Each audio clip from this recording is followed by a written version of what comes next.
ನಿಮ್ಗೇನು ಅನ್ಸುತ್ತೆ sir, next 10 years down the line, will come back to Prajakeeya part, 10 ವರ್ಷ down the line where you depends ಗುರು, ಅದು ಹೇಳೋಕ್ಕಲ್ಲ. ನೀವು ಹೇಳಿದ್ರಲ್ಲ, ಮನುಷ್ಯ ಅದು ಒಂದು ಹಾಡಿದೆ ಗೊತ್ತಾ, ಸಮಯದ ಗೊಂಬೆ ಅಂತ. ಬುದ್ಧಿ ಇರುವ ಗೊಂಬೆಯು ಕಾಲವು ನಡೆಸಿದಂತೆ ಆ ವಿಧಿ ನಡೆಸಿದ ಆಡುವ ಸಮಯದ ಗೊಂಬೆ ಅಂತ ಹಾಡಿದೆ ಅಣ್ಣ ಅವ್ರದ್ದು. ಅದರ ಮನುಷ್ಯ ಸಮಯದ ಗೊಂಬೆ ಗುರು, ಅವನಿಗೆ ಆ ಟೈಮ್ಗೆ ಆಗ್ತಾನೆ, ಅನಿವಾರ್ಯವಾಗಿ ಬದಲಾಗಬೇಕಾಗತ್ತೆ. ಏನು ಹೇಳಿ, ಅದು ಕಾಲ ಪಕ್ವಾಗಬೇಕಷ್ಟೇ. ನಿಜವಾಗಿ ಇದು ಬೇಕು ಅಂದರೆ ಖಂಡಿತ ಬದಲಾಗಿ ಕಂಟ್ರೋಲ್ ತೊಗೊಂಡು ಏನೋ ಮಾಡಿಬಿಡ್ತಾರೆ.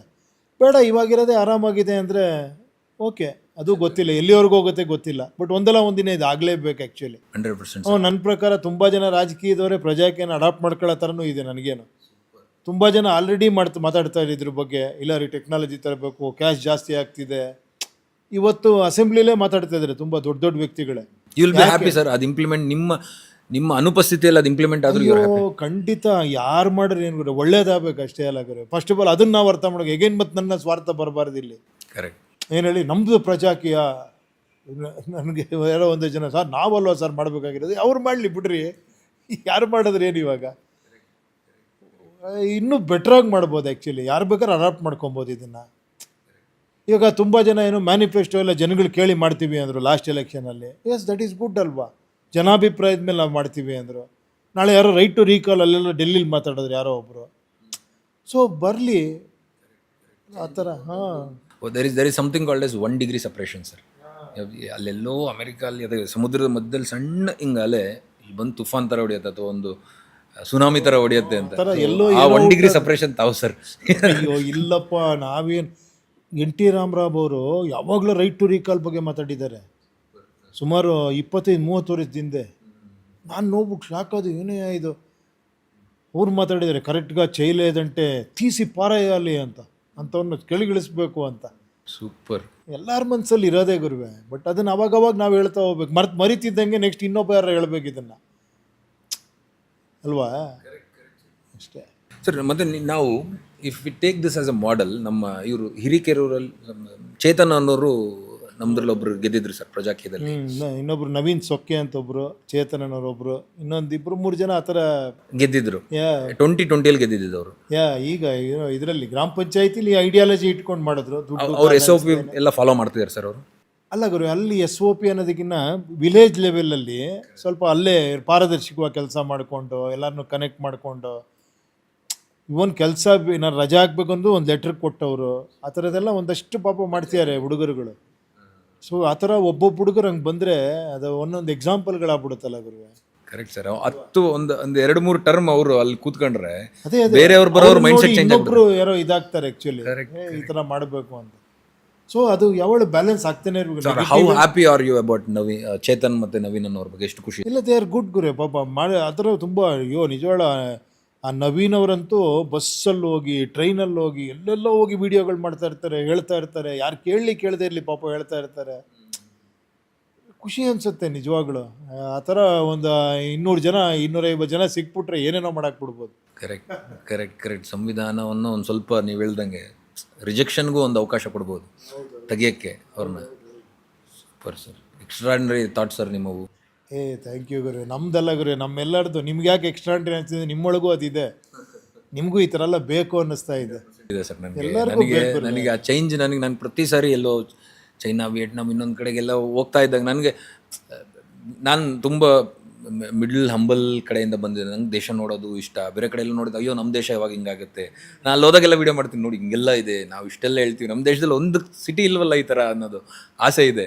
ಬಟ್ ನಿಮ್ಮಂಥವ್ರು ನೋಡಿದಾಗ ಲೈಕ್ ಎ ಸೆಟ್ ಸರ್, ಆ degree of separation, you are all very important for the society. With selfless. ನಾವು ಬದಲಾವಣೆ ಬೇಕು, ಅದನ್ನು ಬದಲಾವಣೆ ಆಗಬೇಕು, ಅದರಿಂದ ನನಗೇನು ಆಗಬೇಕಾಗಿರೋದಿಲ್ಲ in terms of monetary terms, ಇವೆಲ್ಲ ಆಗಬಾರ್ದು ಅನ್ನೋಂಥದ್ದು ನಿಮ್ಮ ತಲೆಯಲ್ಲಿದೆ. ಬಟ್ ಅಗೇನ್ ಸರ್, ನನಗೆ ನಾವೀಗ ಯಾರಾದರೂ ಫಂಡ್ ಮಾಡಿ ಇದನ್ನು ಇನ್ನೂ ದೊಡ್ಡ ಮಟ್ಟಕ್ಕೆ ತಗೊಂಡು ಹೋಗ್ತಾರೆ ಅಂದರೆ ಅದ್ರ ಬಗ್ಗೆ ನಿಮ್ಮ ನಿಲುವೇನು ಸರ್, ನಿಮ್ಮ ಪಾರ್ಟಿನ? ಎಲ್ಲ ಒಂದು ಸಿಂಪಲ್ ಯೋಚನೆ ಮಾಡಿ, ಫಂಡಿಂಗ್ ತೊಗೊಳೋದು ತಪ್ಪಲ್ಲ. ನಾನು ಫಂಡ್ ಮಾಡಿಸ್ಕೊಂಡೆ ಅನ್ಕೊಳ್ಳಿ, ಏನು ಮಾಡ್ತೀನಿ ಅಲ್ಲಲ್ಲ, ಏನು ನಾನು ಅದನ್ನು ಬಿಟ್ಬಿಡಿ. ತುಂಬ ಪ್ಯೂರಾಗೂ ಫಂಡ್ ಮಾಡ್ಬೋದು, ಏನೂ ಆಸೆ ಇಲ್ಲದೆ ಫಂಡ್ ಮಾಡೋದ್ರೆ. ಮತ್ತೆ ಫಂಡಲ್ಲಿ ನಾನು ಏನು ಮಾಡ್ತೀನಿ ಹೇಳಿ, ಪ್ರಚಾರ ಮಾಡ್ತೀನಿ. ಆ ಪ್ರಚಾರಕ್ಕೆ ಮತ್ತೆ ನೀವು ಓಟ್ ಹಾಕ್ಬಿಟ್ರೆ ನೀವೆಲ್ಲಿ ಲೀಡರ್ ಆಗ್ತೀರಾ? ಮತ್ತೆ ಅರ್ಥ ಆಯ್ತಾ ನಿಮಗೆ? ಇಲ್ಲ, ಅರ್ಥ ಆಗಿಲ್ಲ ಸರ್, ಇನ್ನೊಂದ್ಸರಿ ಹೇಳಿ. ಈಗ ನೋಡಿ, ನೀವು ಫಂಡ್ ಏನಕ್ಕೆ ಬೇಕಂದರೆ, ಫಂಡ್ ಏನಕ್ಕೆ ಬೇಕು ಹೇಳಿ ನನಗೆ? ನಾನು ಹೋಗಿ ಒಂದು ದೊಡ್ಡ ಸಭೆ ಸಮಾರಂಭ ಮಾಡಿ ಎಲ್ಲ ಮಾತಾಡಬೇಕು, ಜೋರಾಗಿ ಎಲ್ಲರಿಗೂ ಹೇಳಬೇಕು. ಅವಾಗ ನಿಮ್ಗೆ ಏನು ಅನ್ಸುತ್ತೆ? ಉಪೇಂದ್ರ ಬಂದ್ ಮಾಡ್ರಿ, ನಾನು ಒಬ್ಬ ಹುಡುಗನ ಕಳಿಸ್ತೀನಿ, ಫುಲ್ಲು ಫಂಡ್ ಹಾಕ್ಬಿಟ್ಟು ಪ್ರಚಾರ ಮಾಡ್ತೀನಿ. ನೀವಾಗ ಹುಡುಗನ ಐಡಿಯಾಲಜಿಗೆ ಓಟ್ ಹಾಕ್ತಿದ್ದೀರಾ, ಪ್ರಚಾರಕ್ಕೆ ಓಟ್ ಹಾಕ್ತಿದ್ದೀರಾ? ನೀವು ಪ್ರಾಬ್ಲಿ ಐಡಿಯಾಲಜಿ ನೋಡಿ ಹಾಕ್ಬೋದಲ್ಲ ಸರ್, ಒಂದಷ್ಟು ಜನ ಐಡಿಯಾಲಜಿ ನೋಡ್ಬೇಕಾದ್ರೆ ಇಲ್ಲೇ ನೋಡ್ಬೋದಲ್ವಾ? ರೀಚ್ ಇರಲ್ವಲ್ಲ ಸರ್. ರೀಚ್ ನೀವು ಇನ್ನೊಬ್ರಿಗೆ ಮಾಡ್ಬೋದಲ್ವಾ?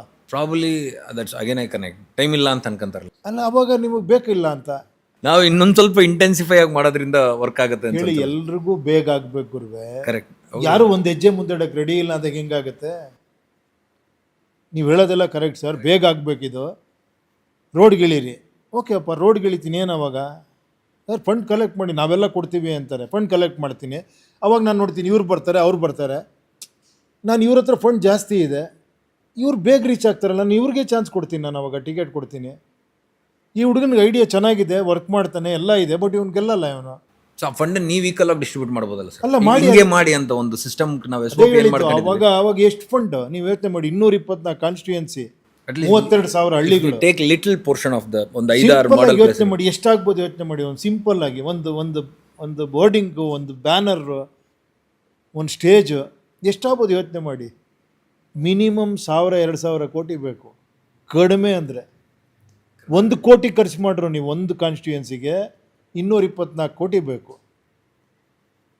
ಎಲ್ಲಿಂದ 224 ಕೋಟಿ ಬರುತ್ತೆ ಅಲ್ವಾ? 224 ಕೋಟಿ ನಂಗೆ ಫಂಡ್ ಮಾಡೋರು, ಅದು ಬಿಟ್ಬಿಡಿ. ಫಂಡು ಯಾರೋ ಪ್ಯೂರಾಗಿ ಯಾರೋ ಬಂದ್ಬಿಟ್ಟು ಫುಲ್ 220 ತೊಗೊಳಪ್ಪ, 500 ಕೋಟಿ ತಗೊಳಪ್ಪ, ಮಾಡಪ್ಪ, ನನಗೇನು ಬೇಡ ಅನ್ಬೋದು. ಬಟ್ ಆ 500 ಕೋಟಿ ಅವನಿಗೋಸ್ಕರ ಅಲ್ಲ. ನನಗೆ ಮತ್ತೆ ಜನ ಏನಾದರೂ ಮತ್ತೆ ಇದೆ ನನ್ನ ಪಕ್ಕದಲ್ಲಿ ಇನ್ನೊಬ್ಬ 1,000 ಕೋಟಿ ಖರ್ಚು, ಅವಾಗ ಅವ್ನು ಚೆನ್ನಾಗಿ ಕಾಣಿಸ್ತಾನಲ್ಲ ನಿಮಗೆ. ಅರ್ಥ ಆಯ್ತಾ ನಿಮ್ಗೆ? 2,000 ಕೋಟಿ ಖರ್ಚು ಮಾಡೋನು ಇನ್ನೂ ಜೋರಾಗಿ ಕಾಣಿಸ್ತಾನೆ. ಅವಾಗ ನಿಮ್ಮಲ್ಲಿ ಎಲ್ಲಿಂದ ನೀವು ಮಲಗೇ ಇದ್ದೀರಲ್ವಾ? ವೋಟರ್ಸ್ ನಾನು ಹೇಳ್ತಿರೋದು, ವಿಚಾರವಂತರಾಗ್ತಾನೆ ಇಲ್ಲ. ಅವರು ಪ್ರಚಾರಕ್ಕೆ ನೋಡ್ತಾ ಇದ್ದಾರೆ. ಪ್ರಚಾರ ನೋಡ್ರಿ, ಇವನಿಗಿಂತ ಇನ್ನೊಬ್ಬ ಮಾಡ್ತಾನೆ, ಅವಾಗ ಅವನಿಗೆ ಹಾಕ್ತೀರಾ ನೀವು ಓಟು? ವಿಚಾರಕ್ಕೆಲ್ಲ ಹಾಕ್ತೀರಾ ನೀವು ಓಟ್ನ? ಈ ವಿಚಾರ ತಲುಪಿಸ್ಬೇಕು ಅಂದರೆ ನಾನು ಹಿಂಗೆ ಕುತ್ಕೊಂಡು ಮಾತಾಡಬೇಕು, ಇದನ್ನು 4 ಜನ ನೋಡಬೇಕು, 4 ಜನ ಡಿಸ್ಕಸ್ ಮಾಡಬೇಕು ಇದನ್ನು. ಅದು ವಿಚಾರ ತಲುಪೋದು. ಕೂಗಾಟದಲ್ಲಿ ವಿಚಾರ ಎಲ್ಲಿ ತಲುಪುತ್ತೆ? ನಾನು ಇಷ್ಟು ಕೂತ್ಕೊಂಡೊಂದು ಸಭೆ ಮಾಡ್ಬಿಟ್ಟು ಮಾತಾಡೋಕ್ಕಾಗುತ್ತೆ ಅಂದ್ಕೊಂಡಿದ್ದೀರಾ? ಎಷ್ಟೊತ್ತು ಮಾತಾಡೋಕ್ಕೆ ಸಾಧ್ಯ? ನಾನು ಹೇಳ್ಬೋದು, ನಾನು ಹಂಗೆ ಮಾಡ್ತೀನಿ, ಹಿಂಗೆ ಮಾಡ್ತೀನಿ, ಈ ಥರ ಟೆಕ್ನಾಲಜಿ ಟ್ರಾನ್ಸ್ಪರೆನ್ಸಿ ಅದನ್ನು ಹೇಳ್ಬೋದು, ಅಷ್ಟೇ ಆಶ್ವಾಸನೆ ಕೊಡ್ಬೋದು. ಬಟ್ ಡೀಟೇಲಿಂಗ್ ಮಾತಾಡಬೇಕು ಅಂದರೆ ಅದು ಜನಗಳಲ್ಲೂ ಆಗಬೇಕು. ನಾವು ಯಾಕೆ ಇನ್ವಾಲ್ವ್ ಆಗಬೇಕು? ಯಾಕೆ ರೈಟ್ ಟು ರಿಕಾಲ್ಗೆ SOP ಆಗಬೇಕು? ಅದಕ್ಕೊಂದು ಸ್ಟ್ಯಾಂಡರ್ಡ್ ಆಪ್ರೇಟಿಂಗ್ ಪ್ರೊಸೀಜರ್ ಯಾಕಿರಬೇಕು? ಅದು ಇಲ್ಲದೆ ಇದ್ದರೆ ರೈಟ್ ಟು ರೀಕಾಲ್ ಮಾಡೋಕ್ಕಾಗಲ್ಲ ನೀವು. ಈಗ ನಿಮಗೊಂದು, ನಾನು ಬೆಳಿಗ್ಗೆ ನೀವು ಮನೆಗೆ ಬರ್ತೀರ ನೋಡಪ್ಪ, 9ರಿಂದ 10 ಗಂಟೆ ಒಳಗೆ ನನಗೆ ಹಾಲೆಲ್ಲ ಕರೆಕ್ಟ್ ಇರಬೇಕು, 11 ಇದು ಮಾಡಿರಬೇಕು. ನಾನು ನಿಮ್ಗೊಂದೇನೋ ಒಂದು ಕೊಟ್ಟೆ ಅಂದ್ಕೊಳ್ಳಿ, 3 ಗಂಟೆ ನೀನು ಅಲ್ಲಿ ಬರಬೇಕು, ಇದನ್ನು ಮಾಡಬೇಕು ಅಂತ. ಅವಾಗ ನಾನು ಹೇಳ್ಬೋದು, ಏನಪ್ಪ 10 ಗಂಟೆಯಿಂದ 11 ಗಂಟೆ ನೀನು ಮಾಡಿಲ್ಲ. ನಿಮ್ಗೇನು ಕೊಡದೇ ಇದ್ದರೆ, ನಾನೊಂದು ಈ ಸ್ಟ್ಯಾಂಡರ್ಡ್ ಆಪ್ರೇಟಿಂಗ್ ಒಂದು ಇದೇ ಕೊಡಲಿಲ್ಲ ಅಂದರೆ ನೀವು ಬರ್ತೀರಾ, ನೀವೇನೋ ಮಾಡ್ತೀರಾ, ನಾನು ನಿಮಗೆ ನೀನು ಕೆಲಸ ಸರಿಗೆ ಮಾಡ್ತಿಲ್ಲ ಅಂತ ಹೆಂಗೆ ಹೇಳೋಕ್ಕೆ ಸಾಧ್ಯ? ಬಿಕಾಸ್ ನಮಗೆ ಗೊತ್ತಿಲ್ಲ, ನಾವು ಅವ್ರ ಹತ್ರ ಏನು ಎಕ್ಸ್ಪೆಕ್ಟ್ ಮಾಡಿ. ನಾನು ಅದೇ ಹೇಳಿದ್ದು, ವೋಟರ್ಸ್ಗೆ ಒಂದು ಇದು ಬೇಕಲ್ಲ. ಅಟ್ಲೀಸ್ಟ್ ವೋಟರ್ಸ್ ಒಂದು ರೆವಲ್ಯೂಷನ್ ತರಬೇಕು. ದುಡ್ಡು ಇಲ್ಲದೆ ನಾನು ಎಲೆಕ್ಷನ್ ಸಿಸ್ಟಮ್ ತರ್ತೀನಿ ಅಂತ ಒಂದು ತಂದ್ಬಿಡ್ಲಿ ನೋಡೋಣ. ವೋಟರ್ಸು ಎಲ್ಲ ನಡ್ಗೋಗ್ಬಿಡ್ತಾರೆ. ಪಾರ್ಟಿ ಫಂಡು ಗಿಂಡು ದೊಡ್ಡ ಪಾರ್ಟಿಗಳೆಲ್ಲ, ಏನೇ ಜನ ಈ ಲೆವೆಲ್ಗೆ ಆಗ್ಬಿಡಿ. ಅದು ನಿಜವಾದ ಬದಲಾವಣೆ. Indirectly people are telling, I don't want your ಪ್ರಚಾರ, I don't want your publicity, ನಿನ್ನ ಇದು ಬೇಕಾಗಿಲ್ಲ, ಕಮ್ ಏನು ಮಾಡ್ತೀಯ ಹೇಳೋ ಅಂತ ಆ ಒಂದು ವಿಚಾರವಂತಿಕೆ ಬರಬೇಕಲ್ವ ಜನರಲ್ಲಿ. ಯಾರೋ ಒಬ್ಬ MLA ಅವರ ಮಗ, ನನ್ನ ಸಮಕಾಲಿಕ, 29, 30, 31 ಇಯರ್ಸ್ ಓಲ್ಡ್, ಅಂದರೆ ಇದು 2 ವರ್ಷದಿಂದ ನಡೆದಿದ್ದು. ಅವ್ರ ಹತ್ರ ಮಾತಾಡಬೇಕಾದ್ರೆ ನಾನು ಪೊಲಿಟಿಕಲ್ ಅವ್ರ ಮೈಂಡ್ಸೆಟ್ ಏನು ಅಂತ ನಂಗೆ ತಿಳ್ಕೊಳ್ಳೋ ಅಂಥ ಪ್ರಯತ್ನ ಪಡ್ತಾ ಹಂಗೆ ಜನರಲಾಗಿ ಕಾಫಿ ಹತ್ರ ಕೂತ್ಕೊಂಡಾಗ ಮಾತಾಡ್ತಾ ಇದ್ವಿ. ಹೆಂಗೆ ಸರ್, ಹೆಂಗೆ ಬ್ರದರ್, ಏನು ನೆಕ್ಸ್ಟ್ ನೀವು ಎಲೆಕ್ಷನ್ ಬರ್ತೀರಾ, ಹೆಂಗಿರುತ್ತೆ ಏನು ಅಂತಂದರೆ, ಇಲ್ಲ ಸರ್ ಬಡಿ ಮಕ್ಕಳು ಜನ ಸರಿ ಇಲ್ಲ ಅಂತ. ಏನಾಗಿದ್ರೆ 30-40 ಕೋಟಿ ಖರ್ಚು ಮಾಡ್ತೀವಿ ನಾವು, ಅಷ್ಟು ದುಡ್ಡು ಹಾಕ್ತೀವಿ, ನಮ್ಮ ಹತ್ರ ದುಡ್ಡು ಇಸ್ಕೊಂಡು ಬೇರೆಯವ್ರ ಹತ್ರ ಓಟ್ ಹಾಕ್ತಾರೆ ಅಂತಂದ್ರೆ. ನನಗೆ ಪಕ್ಕದಲ್ಲಿರೋನು ಏನಂತಂದರೆ, ನೋಡ್ದ ಯಂಗ್ ಜನ್ರೇಷನ್ ನಾವೇನೋ ಅನ್ಕೊಂತೀವಿ, ಇವಾಗ ದುಡ್ಡು ಬಗ್ಗೆ ಯೋಚನೆ ಮಾಡ್ತಾ ಇದ್ದಾನೆ ಅಂತಂದ. ನಾನು ಅವ್ನ ಪರ್ಸ್ಪೆಕ್ಟಿವ್ ಯೋಚನೆ ಮಾಡಿದ್ರೆ ಅವನು ಕರೆಕ್ಟಲ್ಲ ಅನ್ಸ್ಬಿಡ್ತು ನಂಗೆ ಒಂದೊಂದು ಪಾಯಿಂಟಲ್ಲಿ. 30-40 ಕೋಟಿ ಖರ್ಚು ಮಾಡಿ ಜನರಿಗೆ ಹಾಕ್ತೀವಿ, ನನ್ನ ಹತ್ರ ದುಡ್ಡು ಇಸ್ಕೊಂತಾನೆ, ಅವ್ರ ಹತ್ರ ದುಡ್ಡು ಹಾಕ್ಸ್ಕೊಂತಾನೆ, ಯಾರಿಗೂ ಓಟ್ ಹಾಕ್ತಾನೋ ಗೊತ್ತಿಲ್ಲ ಜನ, ಅವ್ನು ಜನ ಸರಿ ಇಲ್ಲ ಅಂತ ಹೇಳ್ತಾ ಇದ್ದಾನೆ. ನಾವು ರಾಜಕೀಯ ವ್ಯಕ್ತಿಗಳು ಸರಿ ಇಲ್ಲ ಅಂತೇಳಿ ನಾವು ಒಬ್ರಿಗೊಬ್ರಿಗೆ ಬೆರಳು ತೋರಿಸ್ಕೊಂಡು ಬ್ಲೇಮ್ ಗೇಮ್ ಮಾಡ್ತಾ ಇದ್ದೀವಿ. ಎಂಡ್ ಆಫ್ ದಿ ಡೇ ಏನಾಗ್ತಿದೆ, ಅಪ್ಪ ಅಮ್ಮನ ಇದರಲ್ಲಿ ಕೂಸು ಬಡವಾಗ್ತಾ ಇದೆ. ಅದು ನಮ್ಗೆ ಅರ್ಥ ಆಗ್ತಿಲ್ಲ. ನನಗೆ ಹೊಡಿತಿರೋದು ಸೂಪರ್.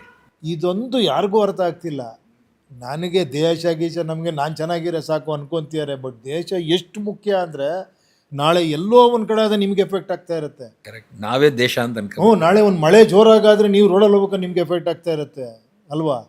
ಎಲ್ಲೋ ಅಗ್ರಿಕಲ್ಚರ್ ಏನೋ ಒಂದು ಇದಾದರೆ ಅದಕ್ಕೇನೋ ಎಫೆಕ್ಟ್ ಆಗ್ತಾ ಇರುತ್ತೆ.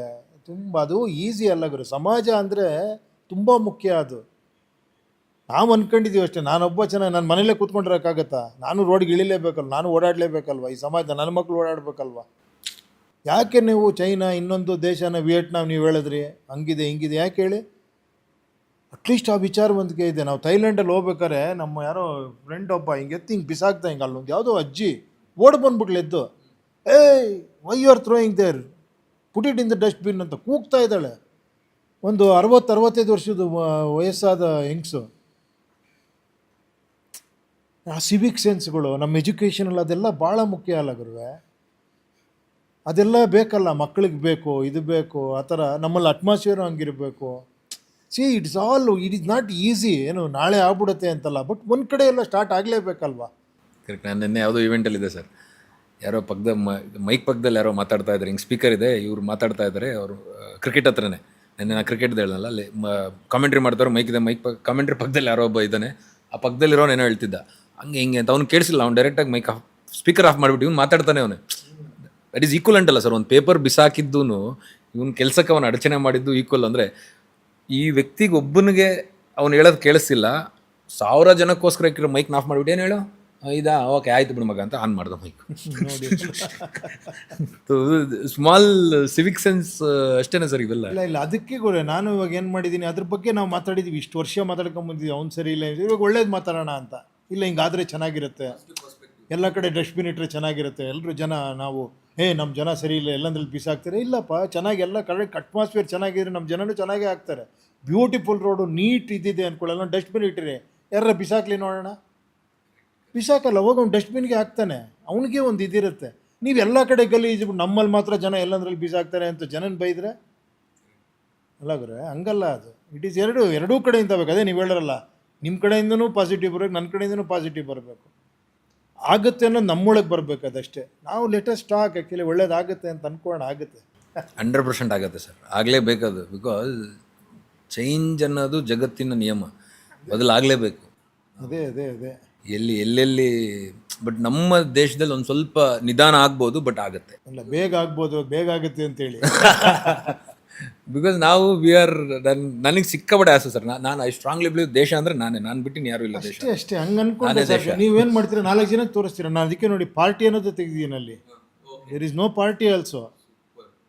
ಮತ್ತೆ ಅಲ್ಲಿ ಪಾರ್ಟಿ, ಅಲ್ಲಿ ನನ್ನ ಹತ್ರ ಟಿಕೆಟ್ ತೊಗೊಳಕ್ಕೋಸ್ಕರ ಅಲ್ಲಿ ಮತ್ತೆ ಮ್ಯಾನಿಪ್ಯುಲೇಷನ್ ಮಾಡೋದು ಬೇಡ. ನೀನು ಮ್ಯಾನಿಪ್ಯುಲೇಷನ್ ಮಾಡಿದ್ರು ವೇಸ್ಟೇ, ನಿನಗಲ್ಲಿ ಓಟೇ ಬರಲ್ಲ. ಸುಮ್ಮನೆ ನೀನು ಮ್ಯಾನಿಪ್ಯುಲೇಟ್ ನಿನಗೋಸ್ಕರ ನೀನು ಮಾಡ್ಕೊಬೇಕಷ್ಟೇ. ನೀನು ಕರೆಕ್ಟಾಗಿ ಅಲ್ಲೇ ಗೊತ್ತಾಗ್ಬಿಡೋದು ನಿನಗೆ ಎಷ್ಟು ಜನ ಸಪೋರ್ಟ್ ಮಾಡ್ತೀಯಾರೆ ಅಂತ. ಅಲ್ಲ ಗುರುವೆ, super sir, extraordinary thought process sir ಇದು. ಇಲ್ಲ, ಇದು ಹಾಗೇ ಆಗುತ್ತೆ.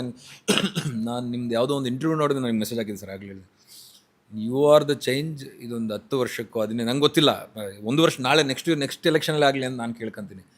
ಬಟ್ ಅಂತೂ ಆಗತ್ತೆ.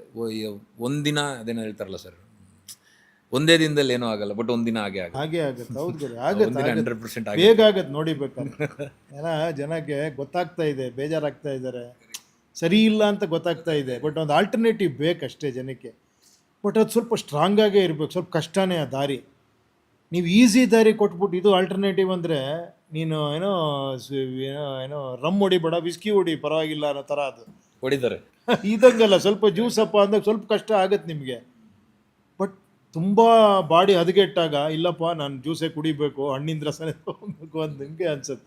ಸೊ ಅಲ್ಲಿವರೆಗೂ ಬಿಡಬೇಡಿ, ದೇಹ ಕೆಡೋವರೆಗೂ ಸ್ವಲ್ಪ ಬೇಗ ಮಾಡ್ಕೊಂಬಿಡಿ ಅಂತಷ್ಟೇ. ಪ್ರಜೆಗಳಿಂದ ಪ್ರಜಾಕೀಯ, ಪ್ರಜೆಗಳಿಗಾಗಿ ಪ್ರಜಾಕೀಯ, ಪ್ರಜೆಗಳಿಗೋಸ್ಕರ ಪ್ರಜಾಕೀಯ, ಮಟ್ಟ ಹಾಕಲು ರಾಜಕೀಯ. ನಮ್ಮಿಂದ ನಮ